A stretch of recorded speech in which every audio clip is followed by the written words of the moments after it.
MMA Fancast. My name is Luke Payson. I am honored to have a friend of mine and a friend of the show, Lucas, the Sniper Seibert, back on the show with big news. Welcome back, champ. Hey, what's up, man? How you doing? I'm doing really great. The last time you were on the show, you were talking about becoming the amateur 145-pound featherweight champion for 247 Fighting Championships. A great victory over Cam Allgaier, a former champ. So now you're on the show to talk about your next. This is a match, not a fight, I guess, because it's BJJ. But it just got announced yesterday that you are going to be in Sprawl in the Burgh 2. So let's talk about that. Take it away. What are your thoughts on your opponent, Gavin Teasdale? Why say yes to this? This is going to be a huge match with a lot of eyes on you guys. Yeah, I think that's why. I think it's going to be a match with a lot of eyes. I think it's a good idea. If you have two people that are very compete at a very high level in the same city or Western Pennsylvania, at least, they should compete against each other or relatively the same weight class. It doesn't make much sense not to. I asked for two names. Teasdale was the second one I asked for. I asked for Mando Gutierrez as well. That was the person I wanted to go against. And then I said, or Teasdale. And Mando was busy or something. I think he's trying to get a fight. And then Teasdale took the opportunity, right? I'm to the point now, at least with the amateur scene where and especially with 247 where I can kind of ask for stuff, right? And I have a couple good ideas, and I think that it made a lot of sense. He obviously has a huge grappling background. He has a huge credentialed career. He's one of the best wrestlers in Pennsylvania history. He just got second at Worlds a month ago, maybe. So, I think it's a good opportunity. And I think it'll bring eyes for both of us. I don't think it's a one-way street like he thinks it is. Well, let's talk a little bit more about that, because I've been blessed to have him on the show the other day, and now you. I try to give everybody an opportunity to speak. It's why I really like being involved. But why do you think, other than maybe talking a good game, because he could talk, you could talk, that's what makes this really good, and you guys can both grapple. Why do you think it won't be, I guess I should ask you that, why do you think it won't be one-sided? You have a lot of wrestling experience, but his name obviously has better recognition, his experience level, it's just interesting. I don't know your high school background. I obviously know that you didn't win 4 states, but what was your high school wrestling background, and kind of what do you think makes you match up well against him? So, that's what's so cool about this to me. I was a nobody in high school. I was a one-time state qualifier, 2-time state alternate, qualified my senior year, went 2 and out at the state tournament. And I kind of just believed in myself. I thought I was made for a little bit bigger and better things. I had a lot of D3 schools offer me stuff. And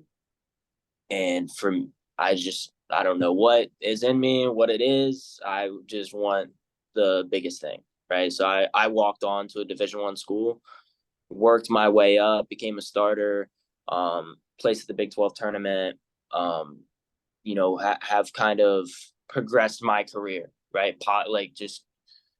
From where I started to where I ended up, right? It wouldn't have made much sense, but I just kind of just kept going. And then, started MMA. And, when I started talking in MMA, and when I started MMA, I don't know if I necessarily believed as well as I would do. I talked, I talked like I did. And it's kind of come to fruition, and now I'm on the borderline of going pro. My next MMA fight will be a pro fight. And these grappling matches and stuff like this. So I think that's one cool thing for me is I wasn't the Gavin Teasdale of high school, right? But if we're looking at high school credentials, I think he might be a little bit older than me. It was 5 years ago, right? We wrestled or grappled when we were 18. Yeah, he beat me. I'm not gonna lie, but we're not 18, so it's not gonna go that way. Sure. And let's also talk about the fact, and I think this is the next exciting part, because they already had a smashingly successful sprawl in the burgh one. You, of course, were the next day when you fought at Brawl in the Burgh. How much, I don't even know, were you able to watch it live, or no, you didn't watch it live because you were fighting the next Yeah, day? no, You I did. was there. Okay. Yeah. So having watched it, and obviously you've watched jiu-jitsu tournaments and jiu-jitsu things, what was your takeaway from watching sort of that whole card, 24 matches? I think it was incredible. And you've obviously been in a cage. I think for strict jiu-jitsu practitioners, being in a cage and the cage being in play, right, made a big difference. But for people that may not know, and there's going to be a lot of eyes on this because you're super high ranked as an amateur at both 135 and 145 pound division by Topology, as you know, as 5-0 record, but also obviously Gavin Teasdale. But this is not wrestling. It has a wrestling component, but because it's a jiu-jitsu match, there are different components of this. How well do you think your wrestling, you talked about how your wrestling developed later, obviously in college, you pushed it more, but how much do you think the jiu-jitsu component changes it from being just a pure, because it's not a pure wrestling match? So how much do you think that benefits you or potentially is a strength for Gavin? I think my jiu-jitsu is very good. I think that, I do very well.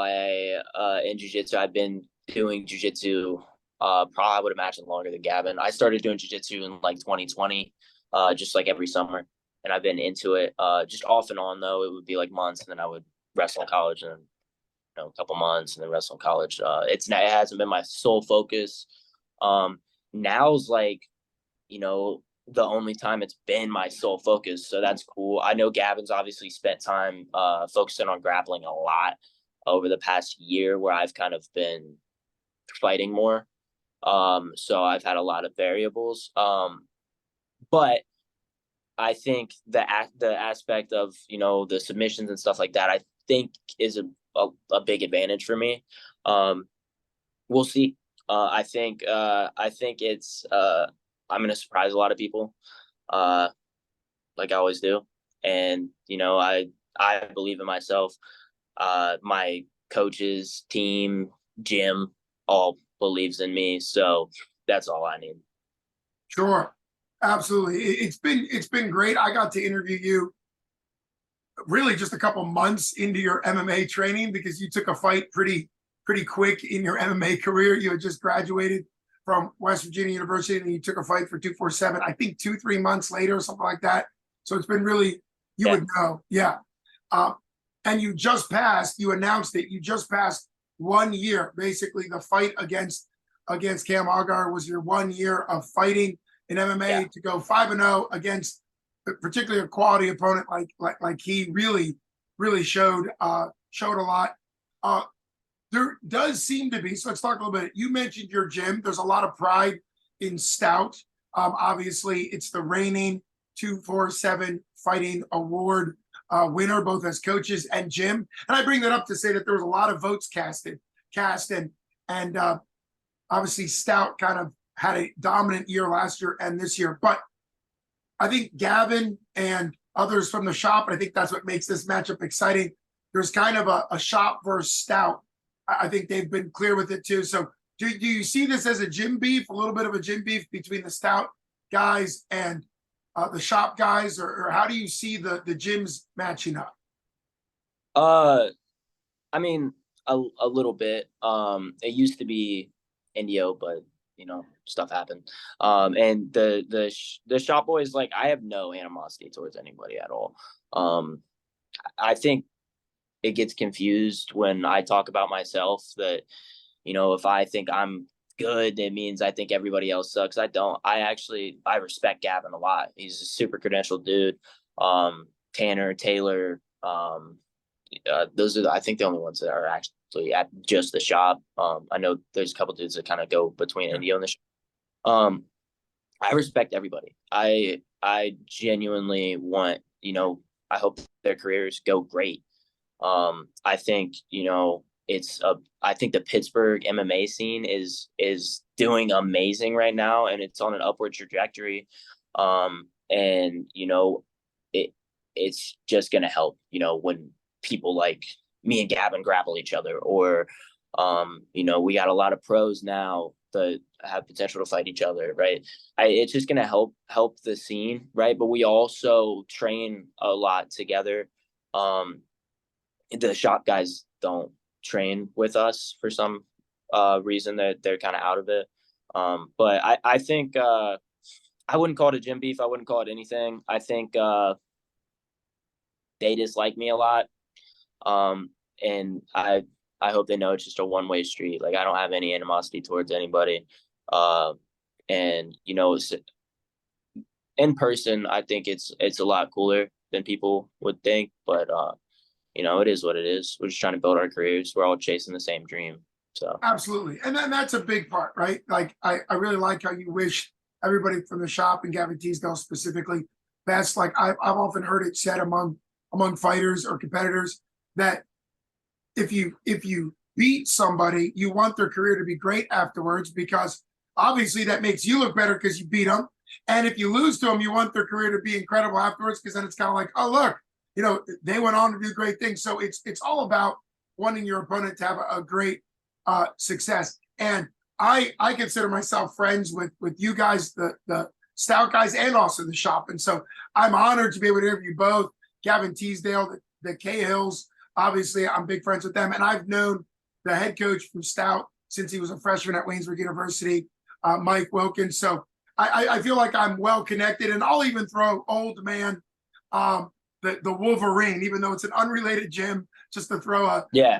I love Ethan. I love everybody in the Pittsburgh MMA community. Obviously, we could be here all night. So, and sometimes gyms do have to go up against each other. We saw that at the first sprawl in the burgh when who was it? Oh, the Mat Factory and Stout clashed a little bit in some grappling. So sometimes those gyms, you do have to face each other.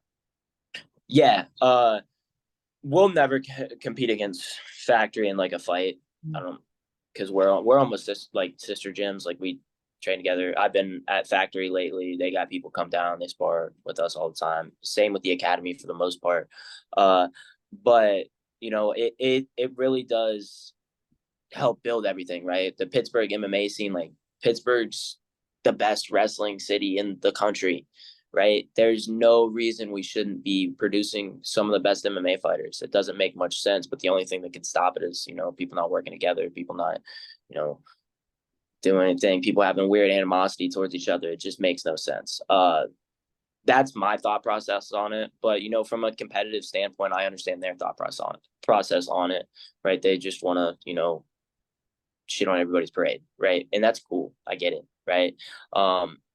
They play the like villain card really, really well, I think, is what they're trying to do. And they do a good job of it. They could do better at like crap talking or whatever. They just go straight for they're just like, you're a pussy, or you're, I don't know. It's not very well thought out, but I don't know what they're teaching in Somerset County, so that might have something to do with it. But I think altogether, right, like, it's not a big deal. I don't take anything personally. Like, even the little digs, like, I think they would think it's funny. When they say stuff to me, I think it's funny. But just growing, one thing you mentioned that I kind of wanted to touch on is, like, you're hoping your opponents do well. After my cam fight, I was tied for first at the weight class at 35 and 45 on Tapology. Both my opponents that I had beat this year, Preston Starcher and Malcolm, both won. Right. So college football strength of schedule, I'm now first, right? Because the people you compete against matters. So, and that's ammy career, right? But I think that's something that, root for people, right? There's no reason to root against anybody. And I think that's super important thing to kind of, keep in mind. Yeah, that's actually a very practical, like, I don't think I've ever had somebody spell it out. I mean, this is Tapology amateur rankings, like you said, Yeah, but to even see that they moved you from tied to first because two guys you beat earlier this year, they didn't just keep on losing, right? Like they're good fighters. They continue to pick up wins, and that's a good thing. It increases their record and rank, and it increases your record rank, and that makes sense. And I think I've interviewed you enough, and I know you said it tonight. Like part of calling somebody out, or in this case, part of accepting a match, is that you do think they're a good opponent. I think part of WWE and even UFC is the idea that if you want to fight somebody, that means you think that they're just terrible. But that's obviously not the case, because in MMA world or even boxing, you think somebody's good if you want to match them. Now, obviously, you had a lot of fun things to say, and it's really important. And I'm excited, like I said, that I got to interview both sides. We might even do a follow-up interview with you and Gavin as it gets closer, because it's going to have a lot of eyes on it. It's very exciting. We're still about a little over a month away. You made a little comment about Somerset County, and Taylor Kaler was the first person to tell me that it's called America's County, which it actually is. I looked it up, so don't know exactly. Yeah, I saw like something with his walkout on Instagram. It's called, I think that 9/11 plane crashed there or something. Oh, that would explain. Okay, so a serious reason then. That would explain that. Sure, of course. Why they got that name? But like, yeah, I mean, yeah, that does, just a little dig. It ain't nothing. I like Taylor. I like Taylor a lot. He's never really had any animosity towards me. It's mostly been from Tanner and Gavin. In terms of like the weird stuff, which is kind of funny because I was doing it in my head, them together have the same amount of fights as me, right? Mm-hmm. So sitting on the sideline talking crap constantly while I've been out fighting, right? Doing what I'm supposed to do. They talk crap about my opponents. Well, my past opponents now are getting me recognition, right? I would have been ranked whatever, and then they do well, so now I'm ranked higher. The two people that I want, like, they're probably going to be fighting for ammy belts, right? Oh. So Cam Algier is I think he was ranked number 1 at the weight class, right? I asked for him. I asked for the hardest match I could possibly have, or the hardest fight I could possibly have. And then I asked for the hardest grappling match I could possibly have. I mean, I asked for somebody else, but they gave me Gavin. Or I asked for Gavin as well. But I just want to challenge myself. I think it's a grappling match. It's not a huge deal. I think me and him fighting down the line also has potential, right? Yeah. On how this grappling match goes. If it's a fireworks match, I think down the line, maybe not like, I think both of us get a couple pro wins. We're looking at this as like a huge fight at the end of, next year, maybe. I think that's big potential. And Gavin can hate me all he wants, but if I'm putting money in his pocket, he can't hate me that much. Well, that's a lot, and I'm excited that you got to share all that. A lot of compliments, and also the fact it is the fight business. So if you and Gavin end up competing in grappling, and no matter who wins and loses, there's an opportunity to have it as a pro MMA fight. I mean, I thought it was a pro MMA fight when it was first announced.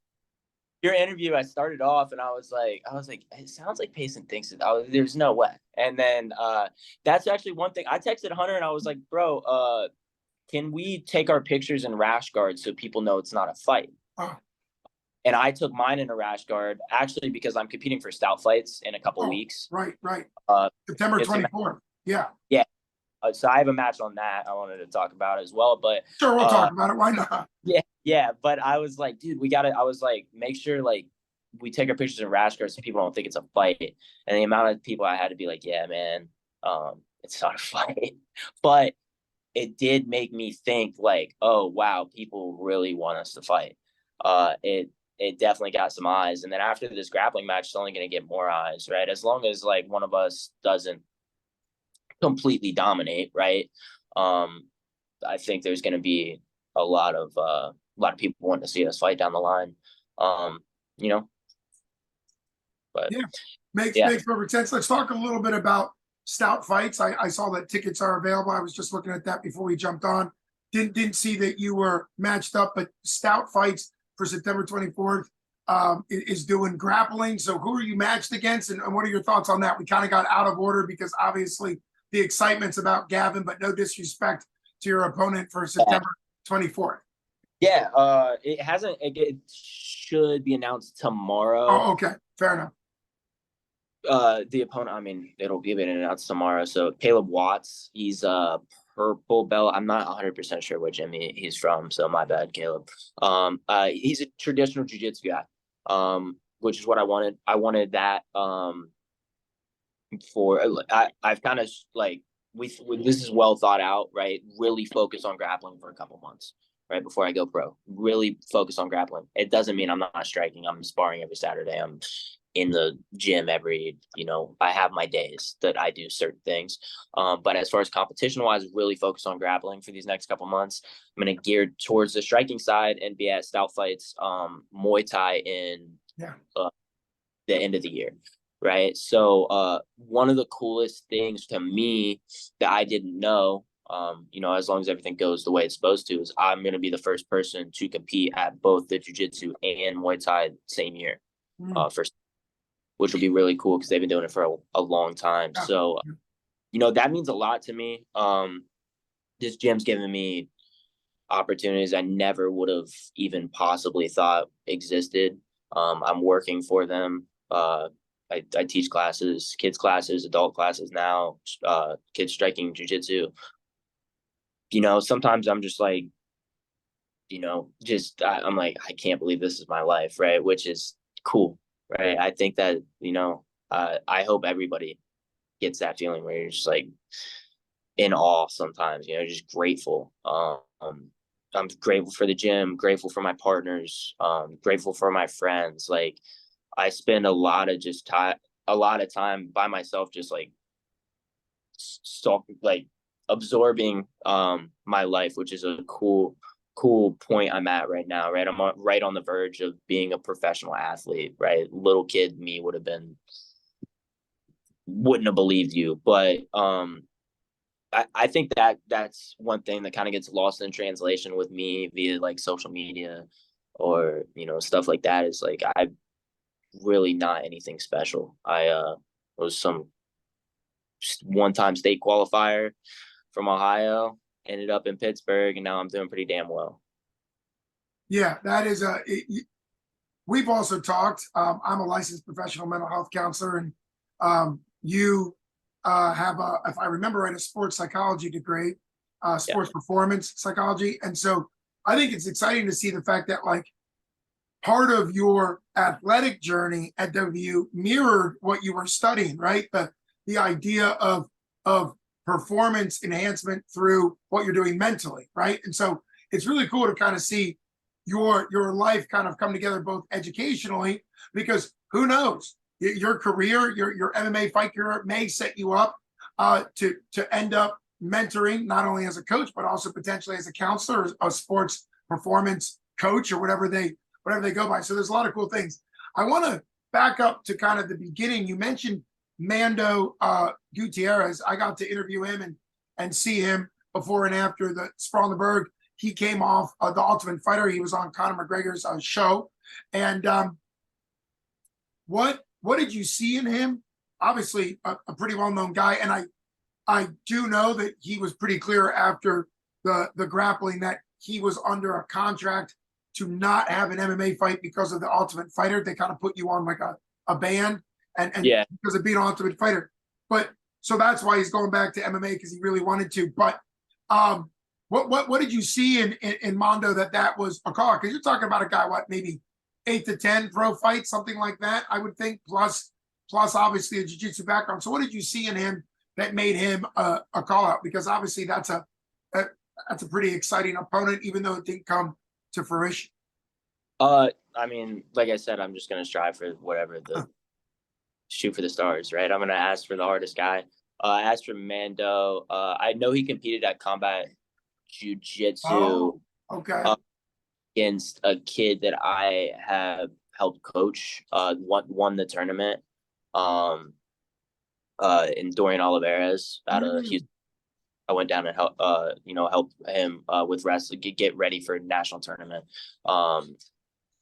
earlier in the year. And I saw Mando was still competing in jiu-jitsu. I thought it might be, something he'd be interested in. But but he's obviously, like, trying to progress his career, right? So why not shoot for the stars? I'm sure he's asking for somebody that is, you know, ahead of him. You know what I mean? So like Sure. that's how you work, right? You try to, you know, get big names, and I think for Gavin, it made sense because like he is a good like option, right? It's not like, I don't think either one of us are like super ahead. Like I said, I have more MMA fights than twice as many as him. I have more ring time than him too. But like I think we're like on the evenish playing field as far as it goes with that. We're both in Pittsburgh. It makes sense, right? Sure. I think down the line it could lead to some potential as well. It makes perfect sense. It's a great build up for Gavin. You opened the door that I have to go through now because I'm obligated to bring up GSP every show. He's my favorite all-time UFC fighter. But you mentioned shoot for the stars and bring in the best, and we've seen the 247 fighting crew bring in a UFC Hall of Famer, Gray Maynard. So I think you should put on a ton of weight, possibly grow, and call out GSP for a grappling, because that would be, no, I'm just kidding, but that would be great, right? And Jim Mooney has shown that he can bring in a UFC Hall of Famer, so why not my favorite UFC fighter of all times, GSP? Hey, so. Yeah, if 247 gets GSP, I think I'd be willing to, sit back a little bit further. But yeah, like I said, man, just shooting for the stars, and Sure. sometimes I mean, even if you don't believe in yourself, talk like you do, and you might end up believing in yourself, setting yourself up for better things than you thought. Yeah, absolutely. It's always great having you on the show. Like I said, it's been fun to see your progression through all of your amateur fights. And so this is a huge matchup. It's going to be Sprawl in the Burgh 2, October 20th, whatever that Friday is. I believe it's 20th at the Meadows. And now you fought at the Meadows, and you've also fought at Monroeville. They're both unique buildings. Monroeville is huge. It can pack so many people in. You had a lot of people there. What's the excitement level of getting back to the Meadows? I think back-to-back night at the Meadows, just for people, this is not me trying to hype it. Both shows are going to obviously sell out. Clearly, yeah. It's a big deal. Get your tickets now or as early as they're released, 247fighting.com or any of the fighters or gyms. It's going to be a big day. Back-to-back events at the Meadows, October 20th and 21st. Just an incredible night. How excited are you to get back and compete at the Meadows? I love competing at the Meadows, where I made my ammy debut. I think it's, one of the best venues just because it's so like tight and compact and it's really loud. I expect to compete there, a couple times, but, honestly, I don't know if they're going to be able to fit too many events in there from the way 247 is growing. Expect I'll keep growing, which I think we will. So, love competing at the Meadows. It's a fun environment because it's so like loud and tight. I'm excited for Sprawl. Sprawl at Monroeville was huge. Surprised everybody, I think, that was there. How big it was.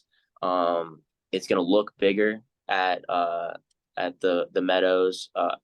I'm excited to see like who they have on it. I think obviously I have a couple teammates, Jess, Sage, that have been announced. Expecting more, but I think just like 247, as it just keeps growing, I think we're gonna end up we're not gonna be able to fit at the Meadows.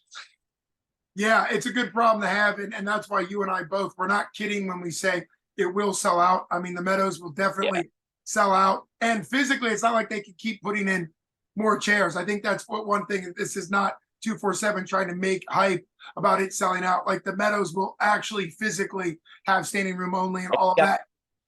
We got a bigger cage, right? But not for the Meadows. Not for the Meadows. They are. I just talked to Ryan today about the Cincy fight. So the bigger. I was thinking about that. I was like, I don't know. Like they might not be able to do it if they. No.